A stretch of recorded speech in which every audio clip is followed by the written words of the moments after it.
A Far Cry Avatar game? Maybe that was the starting point, but they clearly modified this. But whatever they did, it wasn't enough! Long, long ago. When the Avatar kept balance between the Water Tribes, Earth Kingdom. I've been playing Far Cry Primal 2. I've been playing Avatar Frontiers of Pandora, and I have to kick things off by saying, hot damn, does this game look good. The first time I walked out into the lush jungles of Pandora, my jaw literally hung open as I stared at the dense jungle around me.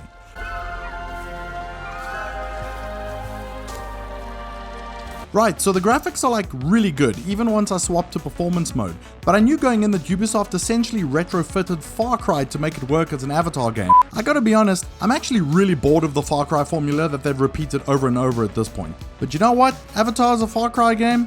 That's actually not a bad idea. It's been 14 years since the first Avatar film and its magical 3D technology hit theaters, along with, well, actually a little after the James Cameron's Avatar the game, with 3D TV features but mostly flat reviews. Anyone who played the game before seeing the movie had no real clue what was going on in the world, and poor storytelling mixed with generic gameplay meant that it wasn't going to be one for the books anyway. And so now you're worried about the sequels? They're making more? Yes, I think I heard that. Well, it's 2023 and the year we've finally gotten the sequel titled Avatar Way of the Water, along with Avatar Frontiers of Pandora. And this time, they released them the right way around. Oh, and they didn't try and make it some sort of lame licensed direct adaptation either. He's coming! Voldemort's coming! Once the character creation tutorials and intro sections explained that I'm part of a group of Na'vi kids that were kept and trained in a human facility, things went south and I finally got out into the open world of Pandora. I thought I lost you. All of you.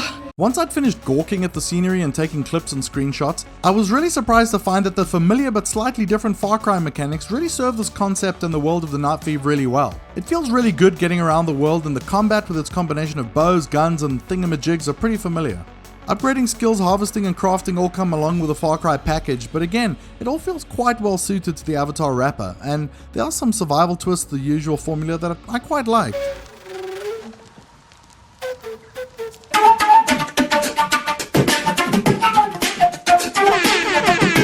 Before long, I was running from camp to quest and back, chatting to Na'vi and humans, fighting mechs and marveling at the gorgeous vistas. After not too long, the co-op opens up and I was able to jump in with my co-op buddy and run through some missions. And again, this is nothing new to the Far Cry formula, but everything went silky smooth and we had a grand old time without any issues around lag or network hiccups. Also, according to some very in-depth research I did, Frontiers Pandora co-op, I'm happy to report that it seems that quest progress is saved for both players.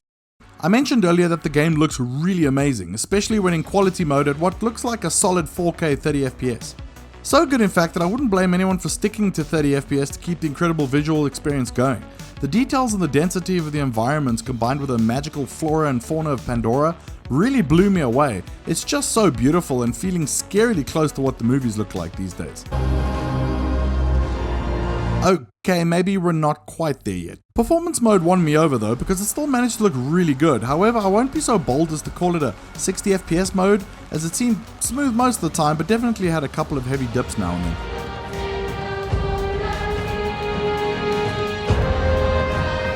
The music also needs a notable mention because it's so good and so well suited to the game and the world that you'd swear it was ripped straight out of the movies, and yet it wasn't. Nicely job, music person. So in short, as someone who gets bored just thinking about playing Far Cry at this point, I was pleasantly surprised with my time in Avatar Frontiers of Pandora. It feels pretty good and I can't wait to see what the rest of the areas on the map look like. In many ways, it reminds me a lot of what Hogwarts Legacy did for all those fans of the Wizarding World. It's a pretty accessible game for the masses, and if you're a big fan, they totally deliver on providing a version of a fictional world you love so you can spend hours and hours finally exploring and living out your fantasies.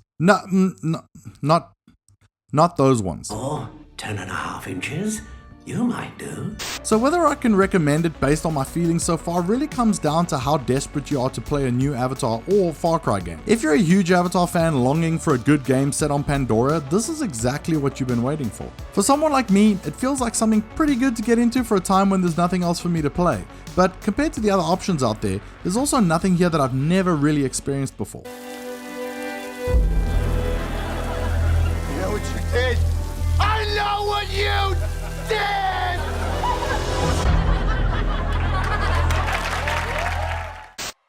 If you enjoyed the video, please hit the like button to let us know.